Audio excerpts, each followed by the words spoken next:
Good morning, good afternoon, good evening mga boss. Welcome back sa ating page at welcome back sa ating channel.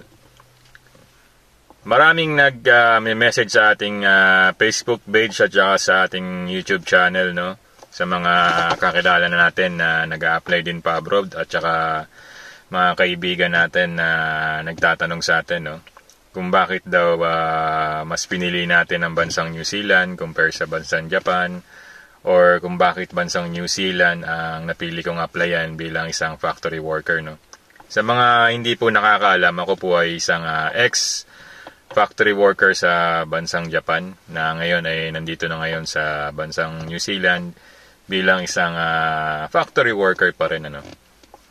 So, for today's video, for today's kwentuhan, mag-share ako sa inyo ng ilang reasons kung bakit sa tingin ko ay maganda pa rin mag-apply dito sa bansang New Zealand. Pero bago ang lahat, disclaimer lang, no, mga boss. Ako po ay hindi isang eksperto. Ang mga pawang share ko sa inyo ay base lamang sa aking mga personal na karanasan at mga personal na nalalaman tungkol dito sa bansang New Zealand.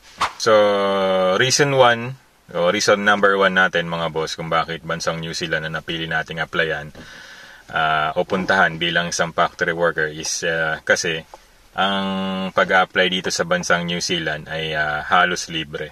So, bakit ko nasabing halos libre? Kasi pag nag-apply po tayo papunta dito sa bansang New Zealand ay wala po tayong babayarang processing fee, wala po tayong babayarang placement fee, at free po ang ating visa at free po ang ating plane ticket papunta dito sa bansang New Zealand. So, kung ikaw ay baguhan pa lamang sa pag-apply pa-abroad o first-timer ka mag-apply pa-abroad, malaking bagay yung mga free yung mga bagay na yun. No? So, kasi maliles yung gastos mo.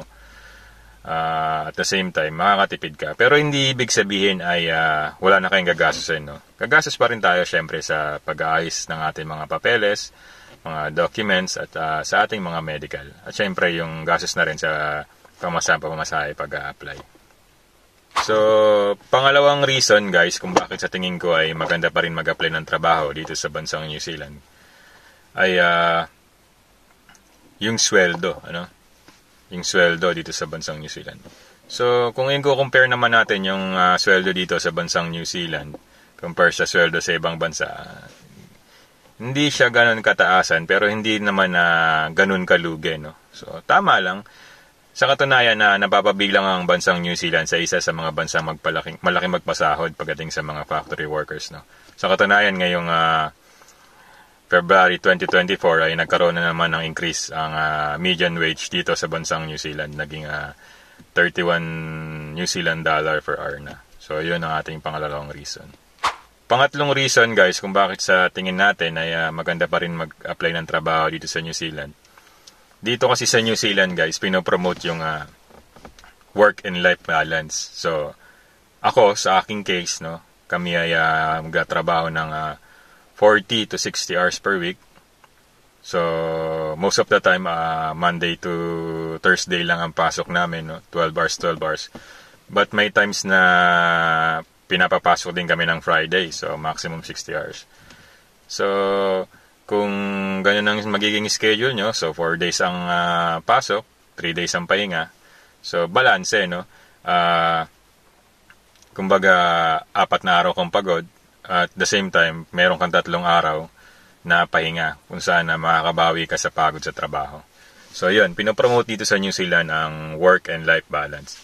At the same time, sama na rin natin sa pangatlong reason yung reason na to. So, halimbawa, nandito na kayo sa bansang New Zealand, tapos nagtatrabaho na kayo, for example ako as factory worker, tapos hindi kayo nagkaigi o hindi nyo nagustuhan dun sa kasalukuyan yung company, or sabihin naman natin na nagkaroon kayo o may nakita kayo na mas magandang opportunity o mas magandang position sa ibang company, malaya kayo na mag-transfer, no? Pwede kayo mag-transfer, hindi kayo nakatali dun sa company na kasalukuyan yung pinapasukan. So, maaari niyong gawin yon sa pamamagitan ng pagbabayrate ng visa o visa variation.